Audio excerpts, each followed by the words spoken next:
নমস্কার বন্ধুরা, স্বাগত জানাই তোমাদের আমার ইউটিউব চ্যানেলে। তো এই মুহূর্তে যে বিশেষ খবরটি তোমাদের সাথে শেয়ার করে নেব সেটা হচ্ছে আগামী 7 তারিখে অর্থাৎ 2025-এর 7ই জানুয়ারি এসএলএসটি 26,000 চাকরি বাতিল মামলাটির যে হিয়ারিং রয়েছে সুপ্রিম কোর্টে প্রধান বিচারপতির ডিভিশন বেঞ্চে, সেই হিয়ারিংয়ের জন্য যে মেইন কজ লিস্ট, সেই মেইন কজ লিস্ট প্রকাশিত হয়েছে। এর আগেই আমি তোমাদের সাপ্লিমেন্টারি কজ লিস্টটাও আমি দেখিয়েছিলাম, সেখানেও কিন্তু একই বিষয় ছিল যে এটা একদম প্রথমেই হিয়ারিং হবে। তবে মেন কজ লিস্ট প্রকাশিত হওয়ার আগে এই বিষয়টা পুরোপুরি নিশ্চিত হওয়া যাচ্ছিল না, কিন্তু এখন মেন কজ লিস্টেও কিন্তু আমরা পুরোপুরি নিশ্চিত হয়ে যাব যে এটা প্রথমে হিয়ারিং হবে কিনা। তো দেখো, মেন কজ লিস্টের এখানে কিন্তু লেখা রয়েছে একদম 1 নম্বর সিরিয়ালে the state of West Bengal versus Baishakhi Bhattacharya Chatterjee, যে মেন যে পিটিশনটা আমাদের এসএসসি 26,000 চাকরি বাতিল মামলায় সেটা রয়েছে, এবং এর শুনানি হবে 10:30 থেকে। তো এখানে ম্যাটারের মধ্যে লেখা রয়েছে মিসলেনিয়াস হিয়ারিং। তো যাই হোক, এখন বিষয় হলো এখানে ছোট্ট একটা পরিবর্তন হয়েছে। সেই পরিবর্তনটা কি, সেটা হচ্ছে যে আগে দুজন বিচারপতি এই মামলাটি শুনেছিলেন গত 19শে ডিসেম্বর 2024-এর। তো সেখানে ছিলেন আমাদের সুপ্রিম কোর্টের প্রধান বিচারপতি এবং তার সাথে ছিলেন জাস্টিস সঞ্জয় কুমার। তো এখন নতুন একজন বিচারপতি অ্যাড হয়েছেন সেই বেঞ্চে, তিনি হলেন জাস্টিস কে.ভি. বিশ্বনাথন। অর্থাৎ আগামী 7 তারিখে কিন্তু এই এসএসসি 26,000 চাকরি বাতিল মামলাটি মোট 3 জন বিচারপতি শুনবেন। তো এখানে আমরা আরেকটু ডিটেলস দেখে নিই। তো তোমরা দেখতে পাচ্ছ এখানে কেস নম্বর দেওয়া রয়েছে 9586/2024, আর এখানে কিন্তু পিটিশনার বা রেসপন্ডেন্ট যারা রয়েছেন the state of West Bengal versus Baishakhi Bhattacharya Chatterjee and ors, এবং অ্যাডভোকেট এখানে উপরে দেখছো তোমরা আস্থা শর্মা এবং সিদ্ধেশ্বরী কোতোয়াল, যিনি ক্যাভিয়েট করে রেখেছিলেন কুণাল চ্যাটার্জি, আরও অনেকেই রয়েছে। এখানে কিন্তু পরিষ্কার লেখা রয়েছে to be taken up as first item IA number 99896/2024 exemption from filing CC of the impugned judgment IA number 109747/2024। যাই হোক, তোমরা প্রথম লেখাটিতেই বুঝতে পারছো যে এটা কিন্তু একদম ফার্স্ট ম্যাটার হিসেবে গ্রহণ করা হবে। তো আমরা সংক্ষেপে দেখে নেব যে এর সঙ্গে কানেক্টেড ম্যাটার কটা রয়েছে বর্তমানে।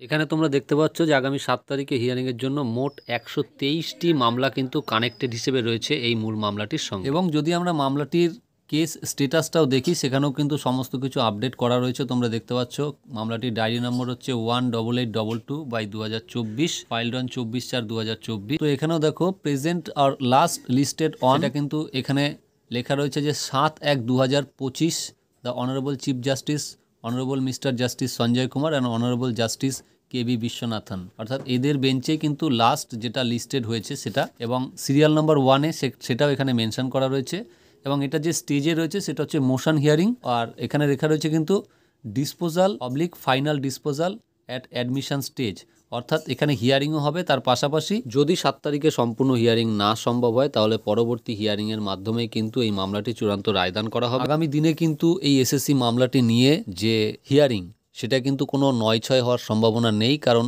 অলরেডি অ্যাডভান্স কজ লিস্ট এবং মেন কজ লিস্টে বিষয়টা চলে এসেছে, এবং বিচারপতিদের বেঞ্চে আরও একজন নতুন বিচারপতি অ্যাড হয়ে গেছেন। এবং তোমরা বুঝতে পারছো যে বিষয়টাকে কিন্তু প্রধান বিচারপতি অত্যন্ত গুরুত্ব দিয়েই দেখছেন। তিনি কিন্তু প্রাক্তন প্রধান বিচারপতি ডিওয়াই চন্দ্রচূড়ের মতো বিষয়টাকে অবহেলা করছেন না। আমরা দেখেছি ডিওয়াই চন্দ্রচূড় এই মামলাটিকে প্রায় বছরখানেক বলা যায়, অন্ততপক্ষে 8-9 মাস বিষয়টিকে ঘুরিয়েছেন। একের পর এক তিনি ঘুরিয়ে গেছেন, কোনোদিনই তিনি শোনেননি, অর্থাৎ পূর্ণাঙ্গ শুনানি বা ফুল লেন্থ হিয়ারিং করাননি। তিনি না শুনে বিষয়টাকে, যেদিন একদিন এরকমও হয়েছিল যে 29 নম্বর সিরিয়ালে ছিল, তিনি 28 নম্বরের পর তিনি জাম্প করে একবারে অন্য সিরিয়ালে চলে গেলেন, সেইটাকে আর ছুলেন না। এছাড়াও নানা রকম অজুহাত দিয়ে গেছেন। কখনো বলেছেন এই মামলাটি অতটা গুরুত্বপূর্ণ নয়, এর থেকেও গুরুত্বপূর্ণ মামলা আমরা শুনছি, ট্যাক্সের মামলা, এটা সেটা। কখনো আবার হিয়ারিংয়ের দিন শরীর খারাপ হয়ে যাচ্ছে ইত্যাদি। তো এই যে বিষয়গুলো, সেগুলো কিন্তু যারা চাকরি প্রার্থী তারা তো আর বোকা নয়, তারা এই বিষয়টা কিন্তু বুঝতে পারছে যে বিচারপতি জিনিসটাকে অ্যাভয়েড করেছেন। তো এটাও কিন্তু ঠিক নয়। তার কাছে আমরা বিচারের জন্য গিয়েছি,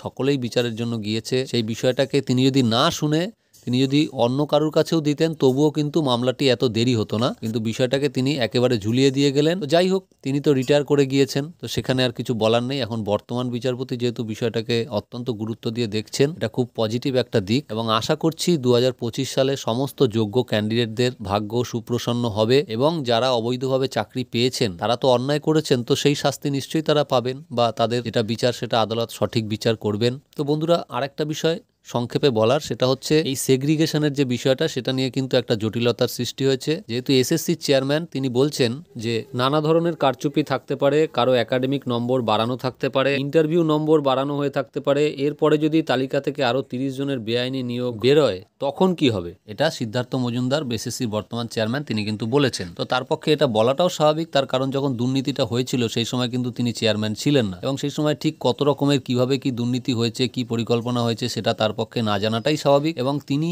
এই যে কথাটি বলছেন এর মাধ্যমে কিন্তু একটা অশনি সংকেতের মধ্যে রয়েছে যে এসএসসি যে সেগ্রিগেশন লিস্ট দেবে সেই লিস্টটি দেওয়ার পরেও যদি কোনোভাবে কোথা থেকেও 1টি বা 2টি বা 30টি বা 40টি যদি এরকম আরও ভুল বেরিয়ে আসে তখন কিন্তু সেই সেগ্রিগেশনটা তারা যে সঠিক দেয়নি সেটা প্রমাণ হয়ে যাবে, এবং তখন কিন্তু আবার একটা সন্দেহ দেখা দেবে, অর্থাৎ এই মামলাটির নিষ্পত্তি হতে গিয়েও কিন্তু হবে না। ফলত এটা নিয়ে একটা চূড়ান্ত অনিশ্চয়তা এবং তখন কিন্তু অনিবার্য বাতিলের দিকেই যাবে। তাই এসএসসিও কিন্তু সেগ্রিগেশন লিস্টটা কিভাবে দেবে বা আদৌ দেবে কিনা সেই বিষয়টা যে একটা দোলাচলের মধ্যে রয়েছে সেটা স্বাভাবিক, এবং সেই কারণেই যারা যোগ্য, যারা চাকরিজীবী, সেই সমস্ত যোগ্য শিক্ষক শিক্ষিকা বা অশিক্ষক কর্মচারী যারা রয়েছেন তারা কিন্তু এসএসসিকে বরাবর প্রেশার দিচ্ছেন যে আপনারা সঠিক লিস্টটা তৈরি করুন। কিন্তু সঠিক লিস্টটা তো তাদের পক্ষেই তৈরি করা সম্ভব যারা প্ল্যানিং করে দুর্নীতিটা করেছিল, কিন্তু তাদের মধ্যে কিন্তু বেশিরভাগই জেলে আছেন বা এমন অনেকে আছেন যে তারা আর এসএসসির কোনো কাজে হাত দিতে পারবেন না। তাই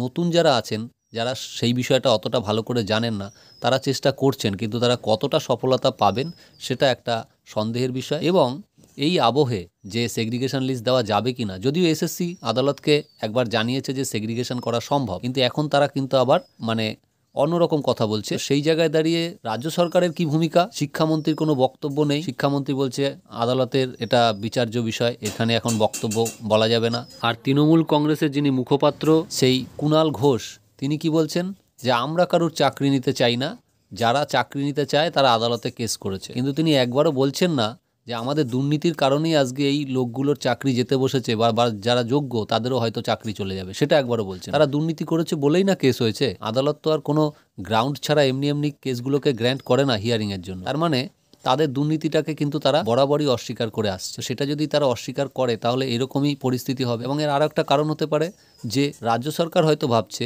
যে আমরা যাদের কাছ থেকে টাকা নিয়েছি, যাদেরকে টাকা নিয়ে চাকরি দিয়েছি, আমি যদি সেগ্রিগেশন লিস্টটা আদালতে জমা দিই তাহলে সেই যাদের কাছ থেকে টাকা নিয়েছি তাদের নামের তালিকাটা আদালতে জমা দিতে হবে। তাহলে তারা তো এবার আমাদের বাড়িতে এসে ঘেরাও করবে যে তাহলে কেন তুমি আমার কাছে টাকা নিয়েছিলে, অতএব সেগ্রিগেশন লিস্ট দেওয়া যাবে না। এবং এই পলিসি যদি তারা করে তাহলে কিন্তু তালে গোলমালে যেটা হওয়ার সম্ভাবনা সেটা হচ্ছে সবারই চাকরি চলে যাওয়ার একটা সম্ভাবনা। কারণ বিচারপতি আগেই বলে দিয়েছেন সেগ্রিগেশন না হলে পুরো প্যানেল বাতিল, যেটা আমাদের প্রতিষ্ঠিত আইন রয়েছে দেশে। তো সেই জায়গায় দাঁড়িয়ে আমার মনে হয় যারা যোগ্য, যারা চাকরিজীবী রয়েছেন, যারা আন্দোলন করছেন তারা সঠিক কাজই করছেন। তাদের উচিত বা তারা যেটা করছেন সেটা হচ্ছে রাজ্য সরকারকে এখন প্রেসারাইজড করা, মধ্যশিক্ষা পর্ষদকে, এসএসসিকে, এদের প্রত্যেককে প্রেসারাইজড করা যে দুর্নীতি তোমরা করেছো, সেগ্রিগেশন তোমরা দেবে, এবং সেটা যেন 100% সেগ্রিগেশন হয়। এমন যেন না হয় যে তোমরা সেগ্রিগেশন জমা দিলে তারপরেই পরের দিনে আবার কেস হলো যে না এই সেগ্রিগেশনের সমস্ত অবৈধদের নাম নেই, সেটা যেন না হয়। এইভাবে যেন তারা আন্দোলন চালিয়ে যায়, তাতে আগামী দিনে হয়তো কিছু সুফল পাওয়া যাবে। তো 2025 সকলের ভাগ্য সুপ্রসন্ন হোক এই কামনা করে ভিডিওটি এখানেই শেষ করছি। সকলে ভালো থাকবেন, দেখা হচ্ছে আবার পরের ভিডিওতে।